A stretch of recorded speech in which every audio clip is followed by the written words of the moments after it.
أعوذ بالله السميع العليم من الشيطان اللعين الرجيم ثم الصلاة والسلام على سيدنا ونبينا محمد وعلى آل بيته الطيبين الطاهرين. Assalamu alaikum wa rahmatullahi ta'ala wa barakatuhu. Kamar yadda lokacin zama da ya gabata lokaci muna halinsa, yanzu ma mun dawo insha Allah za mu ci gaba daga inda muka tsaya. Kamar yadda nake faɗi nake cewa misali yayin da kake tuhumar al'umma akan cewar sun yi kaza, to in dai gaskiya kake so ko kuma kana so ka musu adalci, su za ka je ka samu kaza ka same su ka tattauna da su cewar wai shin abin da ake tuhumar ku gaskiya ne, sai ka ji ta bakin su. Yayin da suka tabbatar maka da cewa abin da ake tuhumar mu gaskiya ne, to kana da hujjan da zaka hukunta su. Amma ka zo ka same su sun ce a'a, ko kuma baka same su ba wai ka ce an baka labari kuma sannan ka hukunta su da labari, ko kuma baka je ka same su ba, kaga wannan rashin adalci ne.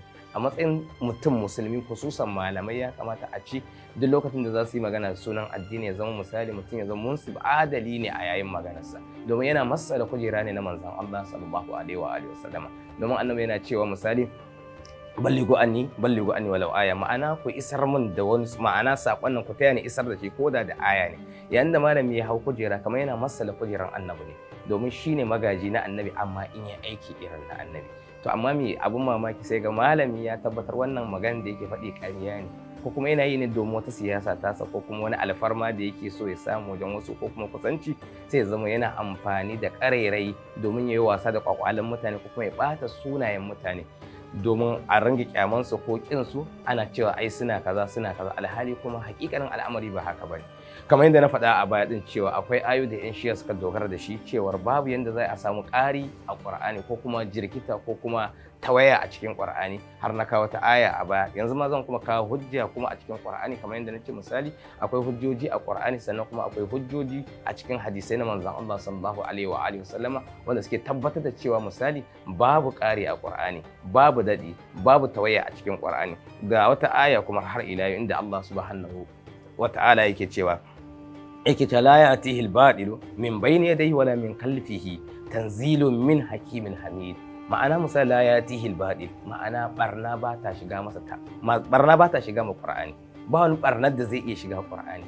Saboda me littafi ne daga buwayayyen sarki wanda shugaba ne na dukkanin halittu, bayan da za a yi wani dan adam ya iya samar da barna a cikin Qur'ani. Ce ma'ana barna ba za ta iya shiga Qur'ani ba, ta gaban Qur'ani ko ma ta bayan Qur'ani, ba kafar da za ka iya samar da barna a cikin Qur'ani. Saboda me yake nuna maka haka? Allah yana tabbatar maka duk yanda ka kai ba za ka iya samar da barna a cikin Qur'ani ba, ko kuma shigar da barna a cikin Qur'ani, mutum ba zai iya ba. Me dalili yake? Domin saukakke ne daga sarki buwayayyen sarki gwanin hikima.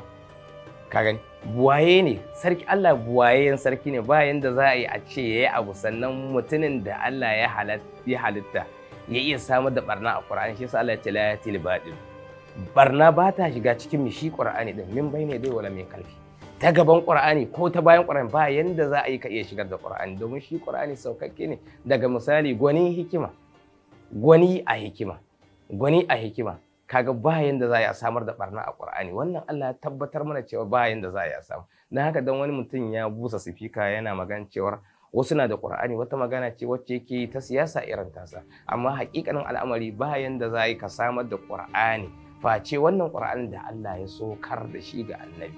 Da a ce za a iya samar da Qur'ani face wannan Qur'anin, to mutanen da annabi ya rayu da su to da sun yi kokarin tabbatar da cewa akwai Qur'ani, amma sun gajiya wajen samar da cewa akwai Qur'ani.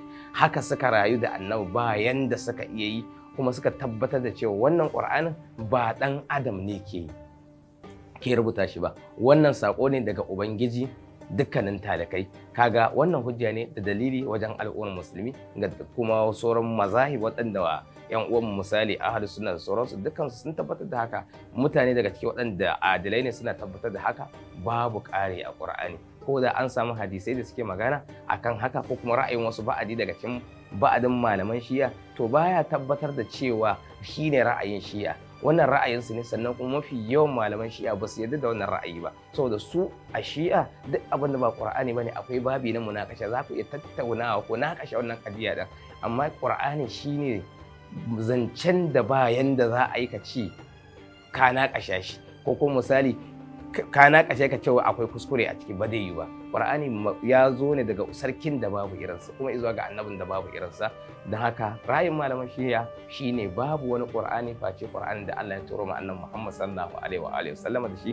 Wannan shine a takaice, zamu takaita da wannan sakamakon lokaci da yake hararan mu. Wa sallallahu ala Muhammadin wa ali baitihi at-tayyibin at-tahirin. Allahumma salli ala Muhammadin wa ali Muhammad.